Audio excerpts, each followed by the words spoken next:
Halo, Assalamualaikum warahmatullahi wabarakatuh. Perkenalkan, nama saya Naika Wijayanti dengan NIM 22841300053. Saya dari kelas BKI 5B, UIN Cyber Syekh Nurjati Cirebon. Di sini saya akan membahas tentang menganalisis sebuah kasus menurut 7 komunikasi konseling. Nah, saya bacakan kasusnya terlebih dahulu. Di sini ada sebuah kasus, yaitu Ana adalah seorang wanita berusia 35 tahun yang menghadapi masalah emosional dan pekerjaan. Dia merasa tidak dihargai di tempat kerjanya dan sering merasa ragu dengan pilihannya di dalam karir. Ana telah menjalani sesi konseling selama 3 bulan, tetapi merasa seolah-olah tidak ada kemajuan yang signifikan. Dia juga mulai merasa cemas tentang hubungan pribadinya dan ingin berbicara lebih dalam tentang masalah tersebut, tetapi merasa khawatir akan mengganggu fokus konseling pada masalah pekerjaan. Nah, berdasarkan kasus tersebut, saya akan menganalisis setiap aspek komunikasi konseling dari yang pertama, yaitu logical and practical konsistensi.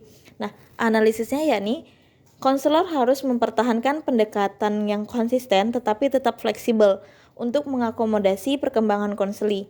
Dalam kasus Ana, jika konselor terlalu kaku pada suatu masalah atau pekerjaan, bisa jadi Ana merasa terjebak. Sebaliknya, jika konselor terus-menerus mengubah fokus tanpa alasan yang jelas, Ana merasa kebingungan. Jadi konselor perlu menjaga keseimbangan dengan mengajukan pertanyaan seperti, bagaimana hubungan pribadi Mbak Ana dapat mempengaruhi situasi di tempat kerja? Nah, solusi yang dianalisisnya yakni konselor harus menggunakan pendekatan yang sistematis namun tetap terbuka terhadap perubahan topik yang penting bagi konseli. Ini menjaga konsistensi logis tetapi memberikan ruang untuk kebutuhan konseli. Lalu yang kedua ada confidence atau percaya diri. Nah, analisisnya yakni Ana terlihat menunjukkan ketidakpastian dalam hal pilihan karir dan juga dalam hubungan pribadinya. Rasa ragu yang dialami oleh Ana membuatnya kurang percaya diri dalam membuat suatu keputusan. Solusi yang dianalisisnya, dalam hal ini, konselor perlu membangun rasa percaya diri di dalam diri Ana. Konselor harus bisa memberikan support dan juga dorongan supaya Ana bisa menjelajahi potensi dan juga kemampuan yang dimilikinya. Konselor juga bisa membantu Ana dalam melihat nilai di dalam dirinya yang mungkin diabaikan oleh Ana. Lalu pernyataannya, hai Ana, tidak apa. Terkadang memang sulit untuk menumbuhkan rasa percaya diri. Nah, maka dari itu, ayo berusaha untuk mengembangkan rasa percaya diri di dalam diri kamu. Dan cobalah untuk mengasah bakat yang kamu miliki dan memilih karir yang sesuai dengan hal tersebut agar kamu bisa lebih optimal dalam mengerjakannya. Lalu ada yang inisiatif. Analisisnya yakni, Ana terlihat kurang inisiatif dalam hal pekerjaan, hubungan pribadinya dan juga di dalam sesi konseling. Ini terlihat dari Ana yang selalu ragu dalam membuat keputusan, bahkan ragu untuk mengungkapkan hal yang dia cemaskan dalam hubungan pribadinya kepada konselor. Solusi yang dianalisisnya, konselor harus mampu menunjukkan sikap inisiatif dalam menggali informasi lebih dalam. Misalnya, dengan mengajukan pertanyaan seperti, Mbak Ana, bagaimana dengan masalah hubungan pribadi Mbak Ana? Apakah Mbak Ana memiliki hal lain yang mengganggu pikiran Mbak Ana saat ini? Hal ini akan membantunya untuk lebih terbuka terutama pada masalah kekhawatiran Ana mengenai hubungan pribadinya. Lalu ada resilience. Analisisnya, rasa ragu dan kekhawatiran Ana mengenai hubungan pribadinya menjadi tantangan dalam diri Mbak Ana. Solusi yang dianalisis, konselor harus menumbuhkan ketahanan di dalam diri Ana dengan membantunya mengatasi segala keraguan dan juga kekhawatiran yang dimilikinya. Konselor juga bisa membantunya mengidentifikasi cara-cara untuk menghadapi suatu tantangan. Pernyataannya, Ana, jika kamu merasa khawatir akan suatu hal dan juga ragu dalam mengambil keputusan, cobalah untuk tetap tenang dan berpikir positif akan setiap hal tersebut. Lakukan hal yang sama juga ketika Mbak Ana menghadapi suatu tantangan. Jangan pernah terburu-buru dalam mengambil suatu keputusan. Lalu ada orientasi terhadap perubahan. Analisisnya, keinginan yang dimiliki Ana untuk membahas masalah hubungan pribadinya menunjukkan kesediaannya untuk berubah. Akan tetapi, kekhawatiran tentang akan mengganggu sesi konseling memperlihatkan bahwa ia takut konselor teralihkan fokusnya pada masalah lain.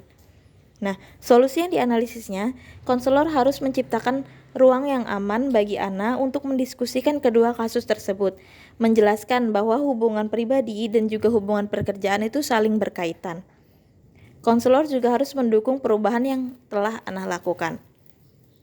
Pernyataannya, Mbak Ana, saya mengerti akan kekhawatiran yang Mbak Ana takutkan, tapi ayo coba hilangkan kekhawatiran tersebut dengan tetap tenang dan mencoba menceritakannya kepada saya secara perlahan.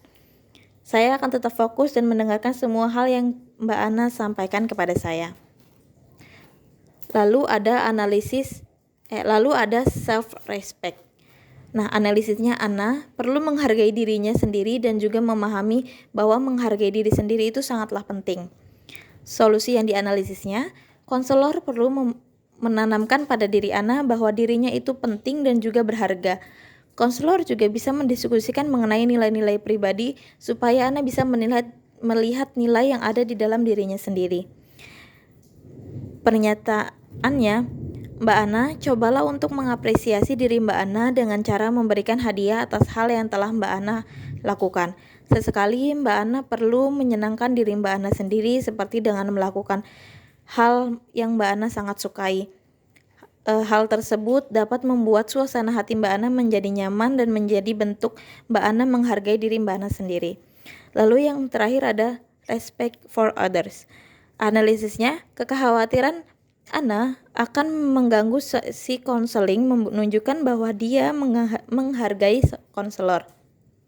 Akan tetapi, Ana perlu menghargai pentingnya membahas semua masalah yang sedang dia alami tanpa membeda-bedakannya. Nah, solusi yang dianalisis, konselor perlu untuk mengakui kekhawatiran yang Ana alami dan juga menegaskan bahwa semua hal penting untuk dibahas selama sesi konseling. Membicarakan hal-hal yang penting dan juga selalu mendengarkan apa yang Ana bicarakan untuk membuat Ana merasa dihargai. Pernyataannya, Mbak Ana tidak perlu ragu atau sungkan untuk menceritakan apapun yang Mbak Ana alami kepada saya, karena hal ini sangat penting dan sangat membantu dalam sesi konseling.